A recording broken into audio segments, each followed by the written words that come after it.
ओम गण गणपताय नमः। जहाँ श्री कृष्ण की लीला अमिट है और गणेश जी की कृपा टूट, वहीं जन्म लेती है एक अनोखी कथा, कृष्ण पिंगल गणेश कथा। आज हम आपको ले चलेंगे एक ऐसी कथा की ओर जहाँ भगवान श्री कृष्ण के संकेत पर प्रकट होते हैं गणेश जी का दुर्लभ और अद्भुत रूप कृष्ण पिंगल, जिसका वर्णन केवल सौभाग्यशाली ही सुनते हैं। ये कथा है भक्ति, विश्वास और वरदानों की, जो न केवल संकटों को हरती है बल्कि हर मनोकामनाओं को पूर्ण करती है।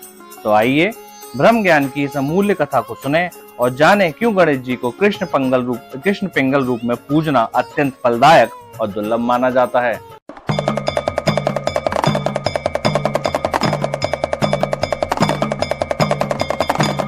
माता पार्वती जी ने गणेश जी से कहा कि हे वत्स, आषाढ़ माह की कृष्ण चतुर्थी को अत्यंत शुभदायक एवं मंगलकारी बतलाया गया है।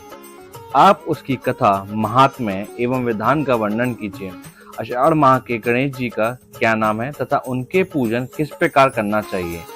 गणेश जी ने उत्तर दिया, हे माता, पूर्व काल में इसी प्रश्न को युधिष्ठिर ने पूछा था तथा उन्हें जो भगवान श्री कृष्ण ने उत्तर दिया था, मैं वही वर्णन कर रहा हूँ, आप श्रवण करें।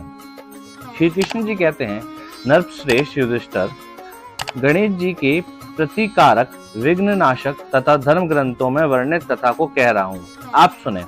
हे कुंती पुत्र, आषाढ़ कृष्ण चतुर्थी के गणेश जी का नाम है कृष्ण पिंगल। भगवान कृष्ण पिंगल का पूजन शास्त्रार्थ सम्मत विधि से ही करें। हे महाराज, द्वापर युग में माहिष्मती नगरी का महीजीत नामक राजा था। वह बड़ा ही पुण्यशील एवं प्रतापी राजा था। वह अपनी प्रजा का पालन अपनी संतान की भांति करता था, किंतु स्वयं संतानहीन होने के कारण राजा को समस्त प्रकार का राजपाट आदि के वैभव से भी सुख का अनुभव नहीं होता था। वेदों में निसंतान का जीवन व्यर्थ माना गया है। यदि संतान विहीन व्यक्ति अपने पितरों के निर्मित तर्पण आदि कर जल दान देता है तो उसके पितृगण उसे जल को ग्रीष्म जल के रूप में ग्रहण करते हैं। इसी असमंजस में राजा का बहुत समय व्यतीत हो गया। उन्होंने पुत्र प्राप्ति के उद्देश्य से नाना प्रकार के तप, दान और यज्ञ आदि कर्म संपन्न किए, किंतु राजा को संतान सुख की प्राप्ति नहीं हुई। समय व्यतीत होता चला गया और राजा की आयु क्षीण होती गई। राजा वृद्ध हो गया, किंतु उसे संतान ना प्राप्त हुई। तदुपरांत राजा ने विद्वान ब्राह्मणों, ज्ञानी जनों एवं प्रजा से इस विषय पर विचार विमर्श करने का निश्चय किया। राजा ने कहा, हे ब्राह्मणों तथा प्रजाजनों, हम तो संतानहीन ही रह गए, अंततः मेरी क्या गति होगी। मैंने जीवन में किंचित भी पाप कर्म नहीं किए। मैंने कभी अत्याचार द्वारा किसी के धन एवं स्त्री का हरण नहीं किया। मैंने तो सदैव प्रजा का पुत्रवत पालन किया तथा धर्म आचरण द्वारा ही शासन किया। मैंने चोर, डाकू तथा दुष्टों को दंडित किया है। सदैव इष्ट मित्रों के भोजन की व्यवस्था की। गौ ब्राह्मणों का हित चिंतन करते हुए शिष्ट पुरुषों एवं सदाचारियों का आदर सत्कार किया है। अंततः मुझे पुत्र प्राप्त न होने का क्या कारण है। विद्वान ब्राह्मणों ने कहा कि हे महाराज, हम लोग वह सभी प्रयत्न करेंगे जिससे आपका वंश की वृद्धि हो। इस प्रकार कहकर सभी राजा को संतान प्राप्ति हेतु किसी युक्ति पर विचार करने लगे। सारी प्रजा राजा के मनोरथ की सिद्धि हेतु ब्राह्मणों के साथ वन में चली गई। वन में उन लोगों को एक श्रेष्ठ मुनि के दर्शन हुए। वो मुनि श्रेष्ठ निराहार रहकर कठोर तपस्या में लीन विराजमान थे।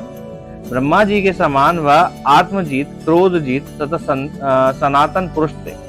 वह महात्मा संपूर्ण वेद विशारद, दीर्घायु, अनंत एवं अनेक ब्रह्माओं के ज्ञान के संपन्न थे। उनका पवित्र नाम लोमेश ऋषि था। प्रत्येक कल्पांत में उन्हें एक एक रोम प्रतीत होते थे, इसलिए वह लोमेश ऋषि के नाम से विख्यात हुए। राजा सहित समस्त प्रजा एवं ज्ञानी जन त्रिकालदर्शी महर्षि लोमेश के दर्शन करने लगे। सभी तेजस्वी मुनि ने समीप पहुंचे तथा उचित आदर सम्मान के साथ सभी लोग उनके समक्ष खड़े हो गए।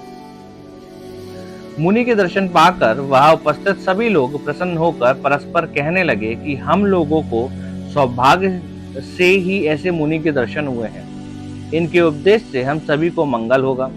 ऐसा निश्चय कर उन लोगों ने मुनि राज से कहा, हे ब्रह्म ऋषि, हम लोगों के दुख का कारण सुनिए। अपने कष्ट के निवारण हेतु हम लोग आपके समक्ष आए हैं। हे भगवान, कृपा आप ही कोई उपाय सुझाएं। महर्षि लोमेश ने पूछा, सज्जनों, आप लोग यहाँ किस कामना से उपस्थित हुए हैं?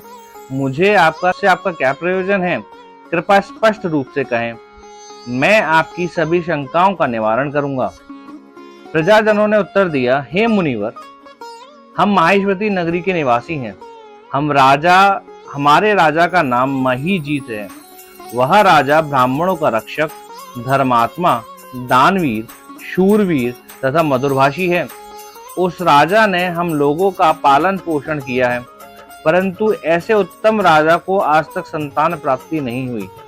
हे भगवान, माता पिता तो केवल जन्मदाता ही होते हैं, किंतु राजा ही वास्तव में पोषक एवं संवर्धक होता है। उसी राजा के निमित्त हम लोग इस सघन वन में उपस्थित हुए हैं।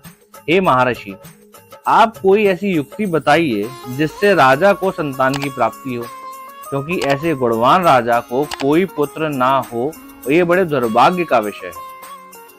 हम लोग परस्पर विचार विमर्श करके इस घनघोर वन में आए हैं। उनके सौभाग्य से ही हम लोगों ने आपका दर्शन किया है। हे मुनिवर, किस व्रत, दान, पूजन आदि अनुष्ठान करने से राजा को पुत्र होगा, आप करके वर्णन करें। प्रजा की बात सुनकर महर्षि लोमेश ने कहा, हे भक्तजनों, आप लोग ध्यान पूर्वक सुनो। मैं संकट नाशन व्रत का वर्णन कर रहा हूँ। यह व्रत निसंतान को संतान और निर्धनों को धन प्रदान करता है। आषाढ़ कृष्ण चतुर्थी को कृष्ण पिंगल नामक गणेश की पूजा करें। पूर्वोक्त विधि से राजा व्रत करके श्रद्धा पूर्वक ब्राह्मण भोजन करवाएं और उन्हें वस्त्र दान करें। गणेश जी की कृपा से उन्हें अवश्य ही पुत्र धन की प्राप्ति होगी। महर्षि लोमेश की यह बात सुनकर सभी लोग करबद्ध होकर उठ खड़े हुए।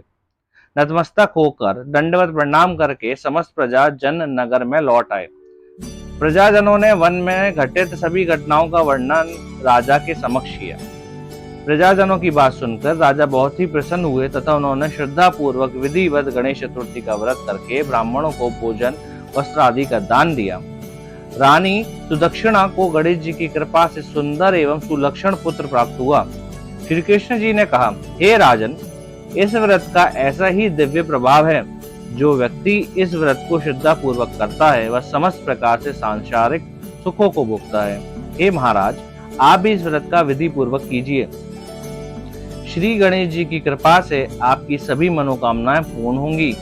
आपके संपूर्ण शत्रुओं का विनाश होगा तथा आपको अचल राज्य की प्राप्ति होगी। श्री कृष्ण जी अनंतर कहते हैं, हे राजन, हे भूप शिरोमणि युधिष्ठिर, जो पुरुष इस व्रत का भक्ति पूर्वक पालन करते हैं वह चाहे एकांत में तप करने वाले ऋषि मुनि हो अथवा विद्वान हो, उन्हें निश्चित ही निर्विघ्न रूप से पुत्र पौत्रादि की प्राप्ति होती है। भगवान गणेश की इस पावन कथा का पाठ एवं श्रवण करने वालों को समस्त कार्यों में सिद्धि प्राप्त होती है तथा विघ्न बाधाओं का निवारण होता है।